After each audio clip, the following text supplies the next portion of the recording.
கும்பகோணம் அரசின மருத்துவமனையிலே மதம் மாற்றக்கூடிய ஒரு வாய்ப்பாக கிறிஸ்துவ அமைப்புகள் புதிய ஏற்பாடு என்ற புத்தகத்தை இன்று நோயாளிகளுக்கு வழங்கி மதம் மாற சொல்லி வற்புறுத்தி வருகின்றனர்.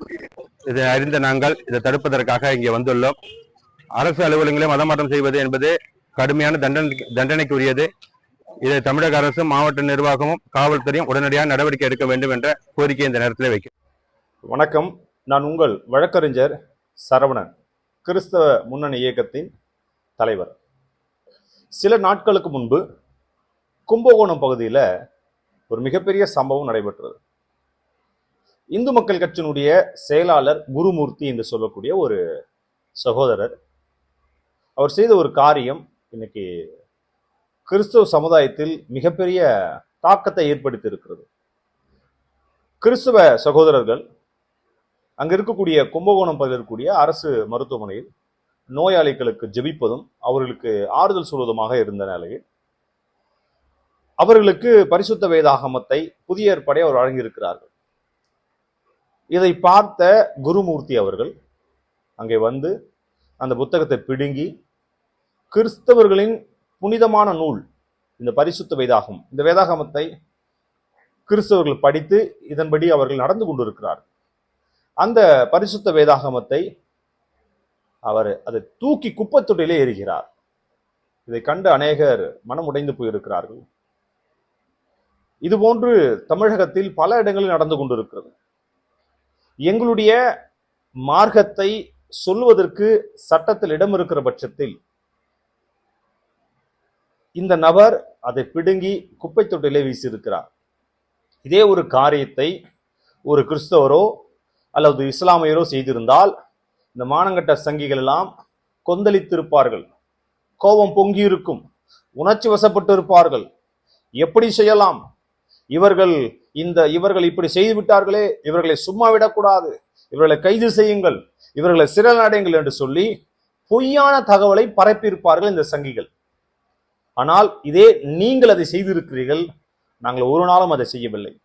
ஏனென்றால் நீங்கள் தூக்கி இருந்த அந்த கிறிஸ்தவ வேதாகமும் எங்களுக்கு அப்படி கற்றுக் கொடுக்கவில்லை.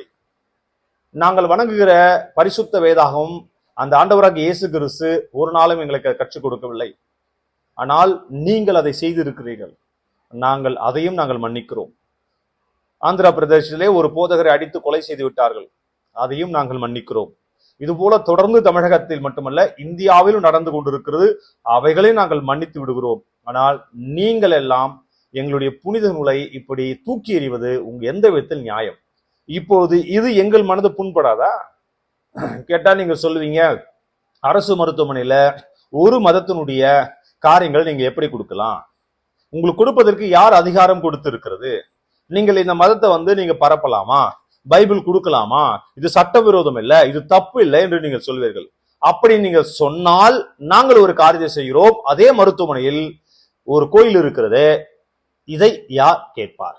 இவர்களுக்கு மட்டும் அனுமதி இருக்கிறதா?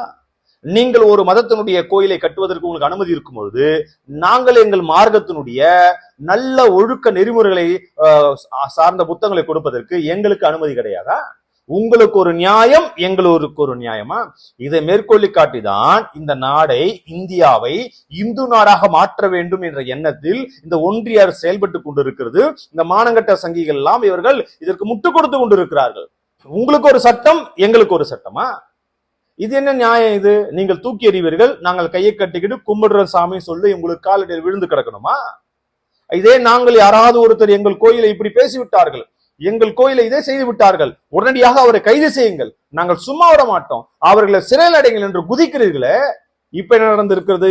இதை கண்டிப்பதற்கு, இதை கேட்பதற்கு ஆள் இல்லை எங்களுக்கு. நாங்கள் தனிமையா இருக்கிறோம், நாங்கள் சொந்த நாட்டில் அகதிகளாக இருக்கிறோம்.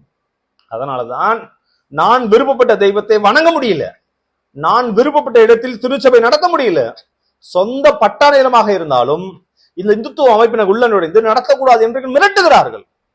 நாங்கள் தனிமையாக இருக்கிறோம், எங்களுக்கு ஆதரவு கிடையாது, எல்லாரும் எங்களை கைவிட்டார்கள், அரசாங்கமும் எங்களை கைவிட்டது. நாங்கள் என்ன செய்வது என்று தெரியாம நாங்கள் திகைத்து கொண்டு இருக்கிற வேளையில் நாங்கள் அங்கங்கே சின்ன சின்ன கூடாரம் போட்டு பட்டா நிலத்தில் சபை நடத்தினால் நடத்தக்கூடாது என்று மிரட்டுகிறீர்கள்.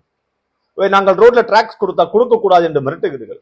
காவல்துறை வைத்து மிரட்டுறீங்க, வருவாய்த்துறை வைத்து மிரட்டுறீங்க, இல்ல அடியாட்களை வைத்து மிரட்டுறீங்க, இல்லனா சில இடங்களில் உள்ள நுழைந்து பணம் கொடு என்று கேட்டு மிரட்டுகிறீர்கள். இது எந்த விதத்தில் நியாயம்? குருமூர்த்தி அவர்களுக்கு அவ்வளவு திமிரா, அவ்வளவு தைரியமா? எங்களுக்கு அதை செய்ய தெரியாதா? நாங்க செய்யட்டுமா? நாங்கள் செய்தால் நாங்கள் வணங்குற தெய்வம் அர்த்தமில்லாமல் போயிடுங்க. அதனால்தான் இன்றைக்கும் செய்யாமல் இருக்கிறோம். எங்கள் தெய்வம் ஒழுக்கத்தை கற்றுக் கொடுக்கிறது, நாங்கள் ஒழுக்கமாக இருக்கிறோம், இன்றைக்கு அமைதியாக இருக்கிறோம். நாங்கள் சட்டரீதியாக சந்திக்கிறோம். இந்த நீங்கள் தூக்கி எறிந்த விதத்தை நாங்கள் சட்டரீதியாக சந்திக்கிறோம், நாங்கள் புகார் கொடுக்கிறோம், இதை நாங்கள் நீதிமன்றத்தின் மூலமா அணுகிக் கொள்கிறோம். ஆனால் எந்த சூழ்நிலையும் நாங்கள் அதை ஒரு நாளும் செய்ய மாட்டோம்.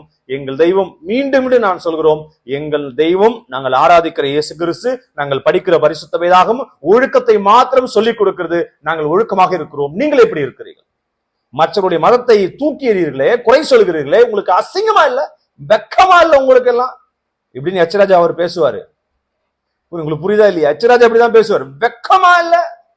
இந்த நாடு இந்தியாவை இந்து நாடாக மாற்ற வேண்டும் நினைக்கிறீர்களே, வெக்கமா இல்ல? நீ ஒரு ஆன்டி இண்டியன் என்று சொல்லி அவர் பேசுவார். நான் உங்களை பேசல. நாங்கள் இன்றைக்கும் உங்களுக்காக ஜெபித்துக் கொண்டிருக்கிறோம். எங்களுடைய ஒரே ஒரு நோக்கம் என்ன தெரியுமா?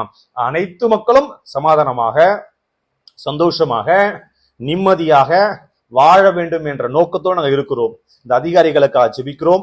எங்களை கொலை செய்கிற, எங்களை அடிக்கிற, எங்களை துன்புறுத்துற உங்களுக்காக நாங்கள் ஜெபித்துக் கொண்டிருக்கிறோம்.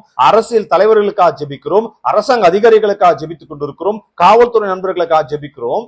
ஆனால் எங்களை நீங்கள் என்ன செய்யுங்க? ஜெபிக்காது என்று அடிக்கிறீர்கள். எங்களை ஜெபிக்க கூடாது என்று சொல்வதற்கு எந்த சங்கிகளுக்கும் அதிகாரம் கிடையாது, ரைட்ஸ் கிடையாது. இது என் உரிமை. இந்தியாவை மாத்திரம் முயற்சி செய்றீங்க, அது மாற்ற முடியாதுன்னு வச்சுங்களா, ஒரு பக்கம் இருக்கட்டும். ஏன்னா இந்தியாவுக்காக போராட எத்தனையோ தலைவர் இருக்கிறாங்க. ஜெபிக்கிற கூட்டம் இன்னும் அதிகமா ஜெபித்துக் கொண்டு இருக்கிறாங்க. இந்த வேளையில் குருமூர்த்தி, இந்து மக்கள் கட்சியினுடைய அர்ஜுன் சம்பத் அண்ணன் இருக்காருல, அவருடைய கட்சியினுடைய குருமூர்த்தி அவர்களை கிறிஸ்தவ முன்னணி இயக்கம் வன்மையாக கண்டிக்கிறது. நாங்கள் இதை சட்ட ரீதியாக சந்திக்க போகிறோம். அவர் மீது வழக்கு தொடுக்க போகிறோம். நீதிமன்றத்தில் உரையாக நாங்கள் வழக்கு தொடுத்து அவர் மீது நடவடிக்கை எடுக்க வேண்டும். நாங்கள் போராட போறோம். அது ஒரு பக்கம் இருக்கட்டும். ஆனால் தொடர்ந்து இப்படி நடந்தால் இந்த நாட்டில் மத நல்லிணக்கம் எப்படி சீராக இருக்கும்? ஏன் தமிழக அரசு அமைதியாக இருக்கிறது? அவர் மீது நடவடிக்கை எடுக்கணும். சிறுபான்மையானவர் தலையிட்டு இப்படி தூக்கி எறிந்த அவர் மீது நடவடிக்கை எடுக்க வேண்டும். ஏனால் இந்த இந்தியாவில், இந்த நாட்டில் கிறிஸ்தவர்களின் பங்கு அதிகமாக இருக்கிறது. அவருடைய தொண்டு அதிகமாக இருக்கிறது. எங்க வேணாலும் போங்க, ஒரு கிறிஸ்துவ மிஷனரி அங்க இருந்து இருப்பார். திருநெல்வேலியில் போங்க, சாரா டக்குன்னு ஒரு அம்மா இருந்திருப்பாங்க. வெள்ளூர் போனா சோஃபியா ஐடாஸ்கர் அந்த அம்மா இருந்திருப்பாங்க. வெள்ளூர் சிஎம்சி மிகப்பெரிய வரலாறு. இந்த பக்கம் போங்க லைலா காலேஜ், இந்த பக்கம் போங்க எம்சிசி காலேஜ். 100 ஆண்டுகளுக்கு முன்பதாக இந்த நாட்டில் எந்த படிப்பும் கிடையாது, எந்த கல்லூரி கிடையாது. கிறிஸ்தவ மிஷனரிகள் தான் இந்த நாட்டுக்கு மிகப்பெரிய பங்கு ஆற்றினார்களே. அந்த வேதாகமத்தை தூக்கி எறியும் மனசாட்சி இல்லையா உங்களுக்கு? இது எவ்வளவு வலிக்கிற விஷயம் இல்ல? நிச்சயமாக நாங்கள் வன்மையாக கண்டிக்கிறோம். இது சாதாரண இல்ல, மிக மிக வன்மையாக கண்டிக்கிறோம். தமிழக அரசு, காவல்துறை அவர் மீது வழக்கு பதிவு செய்தாக வேண்டும். அதுவரை நாங்கள் போராட போகிறோம். இது நாங்கள் சும்மா விட போறது கிடையாது. அவர் மீது வழக்கு பதிவு செய்யப்பட வேண்டும். இவரை போன்றவர்கள் எல்லாம் தொடர்ந்து தமிழ்நாட்டில் இப்படி செய்து கொண்டிருக்கிறார்கள். இதை நாங்கள் வன்மையாக கண்டிக்கிறோம். நன்றி.